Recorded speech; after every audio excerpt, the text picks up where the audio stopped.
আপনি দেখছেন news now আমরা জানি কোনটা খবর। नमस्ते, आप सभी देख रहे हैं न्यूज़ नाउ में आज का समाचार।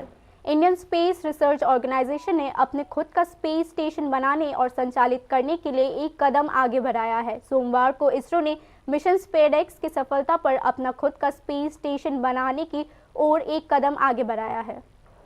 जहां पूरी दुनिया नए साल के स्वागत के लिए तैयारियां कर रही है, वहीं इसरो ने अंतरिक्ष में अपने खुद का स्पेस स्टेशन बनाने के लिए एक जटिल प्रक्रिया शुरू कर दी है। इंडियन स्पेस रिसर्च ऑर्गेनाइजेशन एक स्पेसक्राफ्ट बनाएगा जिसमें पृथ्वी की परिक्रमा करने वाले 2 आर्टिफिशियल सैटेलाइट्स शामिल किए जाएंगे। इसरो के टेस्टिंग ऑर्गेनाइजेशन को स्पेस डॉकिंग एक्सपेरिमेंट मिशन या स्पेसएक्स कहा जाता है।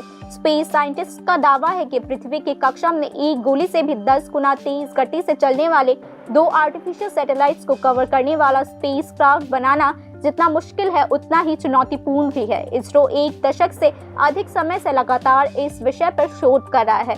इसरो ने इस प्रयोग के लिए सोमवार 9:58 PM का समय तय किया है। फिलहाल यह टेक्नोलॉजी सिर्फ यूएस, रशिया और चाइना के स्पेस रिसर्च ऑर्गेनाइजेशंस के पास है। डॉकिंग स्पेस में तेज गति से घूम रहे 2 वस्तुओं को एक साथ लाना है। दोनों सैटेलाइट्स को पुनः अलग करना अनडॉकिंग कहलाता है। इसरो के प्रेसिडेंट एस सोमनाथ ने कहा कि इंडिया अपनी डॉकिंग टेक्निक विकसित करने में सक्षम है। ऐसे कॉम्प्लेक्स और सोफिस्टिकेटेड टेक्नोलॉजी कभी किसी देश को नहीं सौंपा जाता। यह वास्तव में गर्व की बात है कि इसरो ने अपनी पहले ही डॉकिंग टेक्नोलॉजी का ओनरशिप ले लिया है। यह बहुत आसान लगता है, लेकिन डॉकिंग एक बहुत ही जटिल प्रक्रिया है। फिजिक्स की कई कैलकुलेशंस को ध्यान में रखना पड़ता है। उस समय दोनों सैटेलाइट्स को एक ही कक्षा में होने की आवश्यकता भी पड़ती है। इसरो के प्रेसिडेंट एस सोमनाथ ने कहा कि हम उन पर सतर्क नजर रखेंगे ताकि वे पार करने के बाद अपना रास्ता न भूल जाए। इस डॉकिंग टेक्निक का उपयोग अगले चंद्रयान 4 मिशन में भी व्यापक रूप से किया जाएगा। इसरो आने वाले दिनों में चंद्रमा पर एक एस्ट्रोनॉट भेजने की योजना बना रहा है। स्पेसक्राफ्ट के साथ पृथ्वी के उपग्रह पर उतरने के लिए इस डॉकिंग टेक्निक का आवश्यकता पड़ेगा। भारत का एम्बिशन स्पेस में दबदबा कायम करने का है। इसरो का मुकाबला अमेरिका के नासा, रशिया की रॉसकॉम और चाइना की CNSA जैसे रिसर्च इंस्टीट्यूशन से है। पहला स्पेस स्टेशन 1990 के दशक के अंत में 5 देशों द्वारा बनाया गया था। इसे इंटरनेशनल स्पेस स्टेशन के नाम से जाना जाता है। हाल ही में चीन ने पूरी तरह से स्वदेशी टेक्नोलॉजी वाली एक स्पेस स्टेशन बनाई है। स्पेस रिसर्चर्स के एक वर्ग का दावा है कि इंडियन डॉकिंग सिस्टम नासा की IDSS टेक्निक से अधिक उन्नत है, क्योंकि अमेरिकन स्पेस कंपनी ऐसे कामों के लिए कुल 24 मोटर्स का इस्तेमाल करती है। वहीं इसरो इन सब कामों के लिए 2 ही मोटर्स का इस्तेमाल करती है। स्पेसएक्स मिशन पर इस तकनीक का परीक्षण करने के लिए उपयोग किए जाने वाले मोटर्स का डायमीटर 450 mm का है। हालांकि इसरो का लक्ष्य आने वाले दिनों में 800 mm डॉकिंग इक्विपमेंट्स बनाने का है। इसरो ने कहा है कि गगनयान मिशन के एस्ट्रोनॉट इस टेक्नोलॉजी का उपयोग करेंगे। Bureau report, news now. जनवरी तक बीजेपी को नया राष्ट्रीय अध्यक्ष मिल जाएगा। न्यू दिल्ली स्थित बीजेपी पार्टी हेडक्वार्टर में संगठन की बैठक में यह निर्णय लिया गया। सब कुछ ठीक रहा तो जनवरी तक भारतीय जनता पार्टी को नया राष्ट्रीय अध्यक्ष मिल जाएगा। रविवार को न्यू दिल्ली स्थित बीजेपी पार्टी हेडक्वार्टर्स में संगठन के चुनाव को लेकर अहम बैठक की गई। इसमें भाजपा के राष्ट्रीय अध्यक्ष JP नड्डा, संगठन के राष्ट्रीय महासचिव BL संतोष, सभी महासचिव, सभी प्रदेश अध्यक्ष और सभी राज्य महासचिवों के साथ साथ संगठनात्मक चुनाव प्रक्रिया के प्रमुख और सहप्रमुख मौजूद रहे। बैठक में त्रिपुरा प्रदेश भाजपा अध्यक्ष राजीव भट्टाचार्य भी मौजूद थे। बैठक में बीजेपी के केंद्रीय नेतृत्व ने संगठन के चुनाव प्रक्रिया के सभी पहलुओं पर चर्चा की। बैठक में लिए गए फैसले के मुताबिक मध्य प्रदेश, महाराष्ट्र, उत्तर प्रदेश, गुजरात, वेस्ट बंगाल, जम्मू और कश्मीर और झारखंड में प्रदेश अध्यक्षों के लिए चुनाव प्रक्रिया 15 जनवरी तक पूरे कर लिए जाएंगे। बता दें कि पार्टी के राष्ट्रीय अध्यक्ष JP नड्डा का कार्यकाल 2023 में ही खत्म हो गया है। हालांकि लोकसभा और कई राज्यों के विधानसभा चुनावों से पहले भारतीय जनता पार्टी ने उनका कार्यकाल बढ़ा दिया था। नड्डा को जनवरी 2020 में पार्टी अध्यक्ष बनाया गया था। 3 साल बाद भारतीय जनता पार्टी का अध्यक्ष बदल दिया जाता है। भाजपा संविधान के अनुसार एक व्यक्ति एक कार्यकाल के अलावा अधिकतम 2 कार्यकालों तक पार्टी अध्यक्ष के रूप में बना रह सकता है। पार्टी ने संगठन में युवाओं को तवज्जो देने के लिए उम्र सीमा पहले ही तय कर लिया है। इसके लिए पार्टी ने जिलों के बीच मंडल अध्यक्षों की उम्र 35 से 45 साल तय किया है। साथ ही जिला अध्यक्ष की उम्र 45 से 60 साल के बीच तय किया है। जिला अध्यक्ष के लिए संगठन में 7 से 8 साल का कार्य अनुभव होना चाहिए। लगातार 2 बार मंडल अध्यक्ष या जिला अध्यक्ष रहने वाले व्यक्ति को तीसरी बार मौका नहीं दिया जाएगा। यह भी निर्णय लिया गया है कि संगठन के किसी भी पद पर कार्यरत व्यक्ति को ही जिला अध्यक्ष के रूप में चुना जाएगा। अध्यक्ष चुने जाने के लिए व्यक्ति को कम से कम 15 वर्षों तक पार्टी का प्राथमिक सदस्य रहना होगा। बीजेपी संविधान के मुताबिक कम से कम 50% राज्यों में चुनाव कराने के बाद ही राष्ट्रीय अध्यक्ष का चुनाव किया जा सकता है। इस लिहाजे से देश के 29 राज्यों में से 15 राज्यों में संगठन चुनाव के बाद ही बीजेपी के राष्ट्रीय अध्यक्ष का चुनाव किया जा सकता है। इसी बीच बीजेपी त्रिपुरा में पार्टी अध्यक्ष के चुनाव के लिए अपनी तैयारियों को अंतिम रूप दे रही है। त्रिपुरा प्रदेश भाजपा ने पार्टी के राष्ट्रीय अध्यक्ष के चुनाव से पहले राज्य भाजपा अध्यक्ष के चुनाव के लिए बूथ, मंडल और जिला अंतर्गत संगठनात्मक चुनाव पूरे कर लिए हैं। Bureau report, news now. राज्य सरकार अन्याय से समझौता नहीं करेगी, रोजगार में पारदर्शिता बनाकर रखी जाएगी। यह बात मुख्यमंत्री डॉक्टर मानिक शाह ने सोमवार को अगरतला पूर्व निगम के वार्ड नंबर 20 में आयोजित एक समारोह में कही। मुख्यमंत्री डॉक्टर मानिक शाह ने इस दिन कहा कि न केवल रोजगार बल्कि युवाओं के लिए रोजगार सृजन के लिए विशेष पहल की गई है। কোনো রকম অন্যায়ের সাথে আপোষ না করা এবং কোনো অবস্থায় যদি দেখা যায় সেখানে ট্রান্সপারেন্সির অভাব তাহলে তার বিরুদ্ধে রুখে দাঁড়া।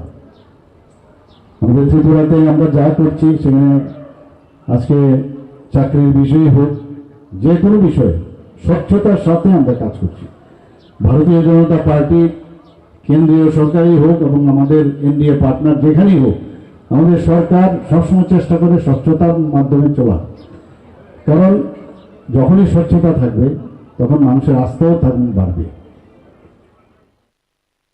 टाउन नंबर 8 बौरद्वाली विधानसभा क्षेत्र के मंडल के पहल पर वार्ड नंबर 32 क्षेत्र में गरीबों और बेरोजगारों को बीच कंबल वितरण किया गया। इसमें मुख्यमंत्री डॉक्टर मानिक शाह भी उपस्थित थे। उन्होंने कार्यक्रम में उपस्थित लोगों से केंद्र और राज्य सरकारों की विभिन्न परियोजनाओं के बारे में उल्लेख किया।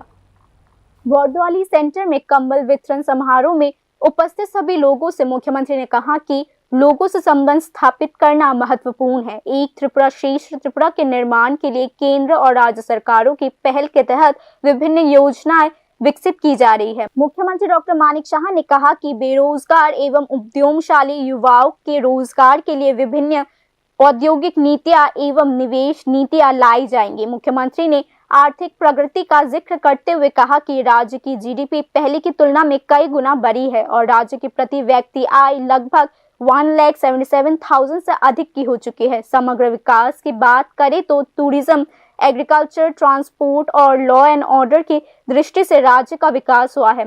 मुख्यमंत्री ने कहा कि नेशनल हाईवेज और कम्युनिकेशन सिस्टम में सुधार के लिए केंद्रीय मंत्री नितिन गडकरी ने नेशनल हाईवेज के 4 लाइनों की मंजूरी के साथ राज्य के लिए 6 और राष्ट्रीय राजमार्गों के निर्माण को भी मंजूरी दे दी है। 8 पूर्वोत्तर राज्य उत्तर प्रदेश से दुगने आकार का है, इसीलिए मुख्यमंत्री डॉक्टर मानिक शाह ने उत्तर पूर्व राज्यों के विकास के लिए एक्ट ईस्ट पॉलिसी के माध्यम से प्रधानमंत्री की अष्टलक्ष्मी प्रोजेक्ट की घोषणा की। আমরা চাই সবাই একসাথে আমরা দুঃখ আনন্দ সবাই আমরা একসাথে শেয়ার করি, একসাথে সামনের দিকে এগিয়ে যাই। শুধু 8 নং বরদোয়ালিতে না, সারা ত্রিপুরাতেই আমাদের এটাই হচ্ছে মূল বার্তা। অনেকের সমস্যা আছে, সেই সমস্যা মধ্যেই সমাধানের মাধ্যমে আমরা একে অপরের হাত ধরে আমরা সামনের দিকে এগিয়ে যাব, সেই আশা আমি করছি। मुख्यमंत्री ने कहा कि शिक्षा की गुणवत्ता में सुधार के लिए प्रदेश के विभिन्न स्कूलों में शिक्षकों की नियुक्ति की जाएगी। मुख्यमंत्री डॉक्टर मानिक शाह ने कहा कि वर्ष 2022 के सुशासन दिवस से पूर्व सुशासन दिवस हर घर में योजना के माध्यम से केंद्र और राज्य सरकारों की लाभार्थी योजनाओं को राज्य के जनता तक पहुंचाने में सरकार की 100% सफलता हासिल कर चुकी है।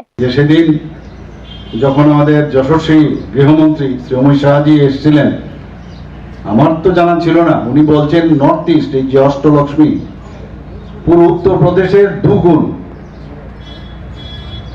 আয়তনের দিক দিয়ে এই যে 8টা আমাদের স্টেট আছে, এবং এই 8টা স্টেটের যদি উন্নয়ন আগামী দিন যদি যেভাবে প্রধানমন্ত্রী যে মার্গদর্শন দিচ্ছেন এবং আমাদের যেভাবে উনি সাহায্য করছেন, আগামী দিন অর্থনীতির দিক দিয়ে আজকে এখন আমাদের অর্থনীতির দিক দিয়ে আমরা 5ম স্থানে আছি।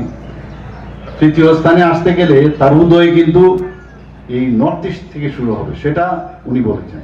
मुख्यमंत्री डॉक्टर मानिक शाह ने यह भी कहा कि राज्य के ग्रामीण क्षेत्रों में विभिन्न सड़कों, पानी, बिजली और विभिन्न क्षेत्रों के समस्याओं को राज्य सरकार के संज्ञान में लाया गया है और निर्धारित समय के भीतर उन्हें हल करने के लिए राज्य सरकार का एक विशेष पोर्टल स्थापित किया जाएगा। Bureau report, news now. राज्य सरकार त्रिपुरा हाई कोर्ट में एक एफिडेविट प्रस्तुत करने के बाद भी चुनाव कराने में विफल रही है। स्वाभाविक है कि अदालत के अवमानना के मामले में राज्य सरकार को कारण बताने के लिए एक और एफिडेविट दाखिल करना होगा। Tripura tribal autonomous district council village committee के चुनाव को लेकर राज्य सरकार धीमी गति से आगे बढ़ रहा है। राज्य सरकार ने हाई कोर्ट में हलफनामा दाखिल कर कहा था कि ग्राम समिति के चुनाव दिसंबर 2024 तक पूरे कर लिए जाएंगे। दिसंबर खत्म होने में अभी एक ही दिन बचा हुआ है, लेकिन अब तक राज्य सरकार चुनाव अधिसूचना जारी करने में विफल रही है। राजनीतिक विश्लेषकों का मानना है कि ग्राम समिति के वोट आसान नहीं होंगे। हालांकि एफिडेविट जमा करने के बावजूद दिसंबर में ग्राम समिति का चुनाव नहीं होने के कारण अदालत की अवमानना के कारण चुनाव नहीं करा पाने को लेकर राज्य सरकार को एक बार फिर से हलफनामा दाखिल करना होगा। चुनाव विश्लेषकों के अनुसार Tripura tribal autonomous district council इन दोनों पार्टियों यानी बीजेपी और टिप्रामोथा के बीच प्रतिद्वंद्विता के कारण ग्राम समिति के चुनाव नहीं करा पा रहा है। बीजेपी की सहयोगी पार्टी टिप्रामोथा पहाड़ों पर अपना दबदबा कायम रखने के लिए सभी 587 सीटों पर लड़ने के लिए तैयार है। वहीं बीजेपी को 20% सीटें भी छोड़ने के लिए वो तैयार नहीं है और यही सत्तारूढ़ बीजेपी की आपत्ति है। कम से कम 13 विधानसभा क्षेत्रों ने संकेत दिया है कि वह अपने बड़े सहयोगी बीजेपी को कोई भी ग्राम समिति सीट देने को तैयार नहीं है और बीजेपी नहीं चाहेगी कि पहाड़ों में मौथा का एकाधिकार बना रहे। राजनीतिक विश्लेषकों का मानना है कि दोनों साझेदारों के बीच साइकोलॉजिकल टकराव के कारण ग्राम समिति के चुनाव में बार बार देरी हो रही है। उल्लेखनीय है कि 587 ग्राम समितियों का कार्यकाल 7 मार्च 2021 को ही समाप्त हो चुका है। तब से TTAADC की ग्रामीण समिति का चुनाव लंबित पड़ा हुआ है। Bureau report, news now. Doctor BR Ambedkar के बारे में अभद्र टिप्पणी के विरोध में 4 वामपंथी समूहों ने अगरतला में रैली निकाली। इस दिन रैली मेलर मार्च से शुरू हुई और शहर के विभिन्न मार्गों पर गई। 17 दिसंबर को सदन के शीतकालीन सत्र के दौरान केंद्रीय गृह मंत्री ने बाबा साहेब अम्बेडकर को लेकर कंट्रोवर्शियल टिप्पणी की थी। वाम मोर्चा के संयोजक नारायण कर ने कहा कि यह रैली इसके विरोध में है। স্বরাষ্ট্রমন্ত্রী উনি ডক্টর আম্বেদকর সম্পর্কে যে কুরুচিপূর্ণ মন্তব্য করেছেন, আমাদের মিছিল হচ্ছে আজকে সারা ত্রিপুরা রাজ্যে হচ্ছে 5টি বামপন্থী দলের ডাকে। আমাদের পরিষ্কার পরিচ্ছন্ন বক্তব্য, অমিত শাহকে ক্ষমা চাইতে হবে। आगे की खबरें अंतराल के बाद। আপনি দেখছেন নিউজ নাও, আমরা জানি কোনটা খবর। প্রথম আলো এলো শুদ্ধ সকাল, শুদ্ধ সলিলে আজ বাজালো ত্রিতাল, মন্দিরে শুদ্ধ পূজার ধ্বনি, অগ্নি শুদ্ধ হর এ সিঞ্জিনী, পরিণীতা নারী তুমি অনুপমা, শুদ্ধ সোনায় সাজো হে নিরুপমা। শুদ্ধতার স্বর্ণ মন্দির, কালিকা জুয়েলার্স, আগরতলা। একটু চেষ্টাতেই দুল লেগে যায় নববধূর কানে, একটু চেষ্টাতেই মানিয়ে নেওয়া যায় বিবাহিত জীবনে। নানা অনুভূতি জড়ানো বিয়ের গয়না, শ্যাম সুন্দর কোম্পানি জুয়েলার্স। আপনি দেখছেন নিউজ নাও, আমরা জানি কোনটা খবর। आगे की खबरें कुछ इस प्रकार है। रोहिंग्या समस्या बांग्लादेश की अर्थव्यवस्था पर दबाव बना रही है। म्यांमार के राखाइन प्रांत में अराकान आर्मी के कब्जे के कारण बांग्लादेश की मोहम्मद यूनिस सरकार दबाव में है। 5 अगस्त को शेख हसीना सरकार के पतन के बाद अंतरिम सरकार के शासन के दौरान 15 लाख रोहिंग्या मुस्लिम पहले ही बांग्लादेश में घुसपैठ कर चुके हैं। इसी बीच अधिक रोहिंग्या बांग्लादेश में घुसपैठ कर रहे हैं क्योंकि म्यांमार के राखाइन प्रांत में अराकान आर्मी ने कब्जा कर लिया है। बांग्लादेश के आर्थिक विश्लेषकों ने चिंता जताई है कि इस तरह अर्थव्यवस्था पर दबाव बना रही है रोहिंग्या समस्या। कई रोहिंग्या पहले ही भारत के पूर्वोत्तर राज्यों में घुसपैठ कर चुके हैं। हालांकि केंद्र सरकार ने बांग्लादेश सीमा और म्यांमार सीमा पर बीएसएफ को किसी भी तरह से भारत में घुसपैठ न करने देने की सख्त चेतावनी दी है। फिलहाल अराकान आर्मी ने बांग्लादेश सीमा के पार म्यांमार के एक बड़े इलाके में कब्जा कर लिया है। म्यांमार के सैनिक एक के बाद एक इलाकों से पीछे हट रही है। म्यांमार के मिलिट्री फोर्सेस को काचीन इंडिपेंडेंट आर्मी के सामने आत्मसमर्पण करने के लिए मजबूर होना पड़ रहा है। अंतर्राष्ट्रीय विश्लेषकों का मानना है कि अराकान आर्मी और काचीन इंडिपेंडेंट आर्मी इसके साथ पूरे म्यांमार पर कब्जा कर लेगी। भारत इस मुद्दे पर कड़ी नजर बनाए हुए है। भारत विरोधी बांग्लादेशी संगठनों द्वारा भारत का चिकन नेक कहे जाने वाले सिलीगुड़ी कॉरिडोर को अलग करने की लगातार दी जा रही धमकियों का जिक्र किया जा सकता है। बांग्लादेश के अंतिम सरकार के मुखिया मोहम्मद यूनिस पर आरोप लगाया जा रहा है कि 5 अगस्त को तख्तापलट के बाद जब उन्होंने बांग्लादेश के अंतिम सरकार का मुख्य सलाहकार नियुक्त किया गया तो उन्होंने बांग्लादेश को फिर से पूर्व पाकिस्तान बनाने की कोशिश शुरू कर दी। फिलहाल अंतर्राष्ट्रीय विश्लेषकों का मानना है कि बांग्लादेश की अंतिम सरकार एक खास राज्य की एजेंट के रूप में काम कर रही है। नैतिक विश्लेषकों के मुताबिक बांग्लादेश की अंतिम सरकार जो कदम उठा रही है उसे ज्यादातर भारत के खिलाफ ही है। डोनाल्ड ट्रंप 20 जनवरी को अमेरिका के राष्ट्रपति के तौर पर शपथ लेंगे। कई लोग इस बात पर नजर रखे हुए हैं कि उन्होंने बांग्लादेश के साथ क्या कदम उठाया है। बांग्लादेश से लगातार भारत विरोधी प्रचार के बावजूद भारत बांग्लादेश को चावल, सब्जियां आदि जैसे आवश्यक वस्तुओं का निर्यात किए जा रहा है। भारत ने इस मानसिकता के साथ बांग्लादेश को विभिन्न उत्पादों का निर्यात जारी रखा है कि बांग्लादेश के लोगों को खाद्य उत्पादों सहित दैनिक आवश्यकताओं के लिए परेशान ना होना पड़े। हालांकि बांग्लादेश के बुद्धिजीवी सवाल कर रहे हैं कि क्या यूनिस सभा पाकिस्तान जैसे नाजुक अर्थव्यवस्था और अस्थिर देश के साथ संबंध बनाकर अप्रत्यक्ष रूप से बांग्लादेश को आर्थिक दृष्टि से कमजोर कर रहा है। समग्र स्थिति में प्रासंगिक सूचना विश्लेषकों के अनुसार आम चेतावनी से पहले जनता की राय मोहम्मद यूनिस के नेतृत्व वाली अंतिम सरकार के खिलाफ एकजुट हो रही है। Bureau report, news now. Telamura के बाजखरिया क्षेत्र से 20 वर्षीय युवक अभिजीत दास 10 दिसंबर को एक अज्ञात व्यक्ति के साथ बाइक में निकले थे और उसके बाद वह घर लौट के वापस नहीं आए। 9 दिन बाद परिजनों ने तेलामुड़ा पुलिस स्टेशन में गुमशुदगी की रिपोर्ट दर्ज कराई, लेकिन पुलिस अब तक युवक की कोई खोज नहीं कर पाई है। परिजनों का आरोप है कि पुलिस ने उनके बेटे की खोज के लिए कोई मदद नहीं किया। निराश होकर अभिजीत के माता पिता ने राज्य के मुख्यमंत्री और गृह मंत्री से मदद की अपील की है। আমার ছেলে যাচ্ছে বাড়িতে, স্বরাষ্ট্রমন্ত্রীর কাছে এটাই আমার দাবি, আমার ছেলে বাড়িতে। পুলিশের শরণাপন্ন হয়েছেন আপনারা? হ্যাঁ। কিরকম সারা দিয়েছে? কোনো দিন কোনো আজ পর্যন্ত কোনো সারা পাইছি না আমরা।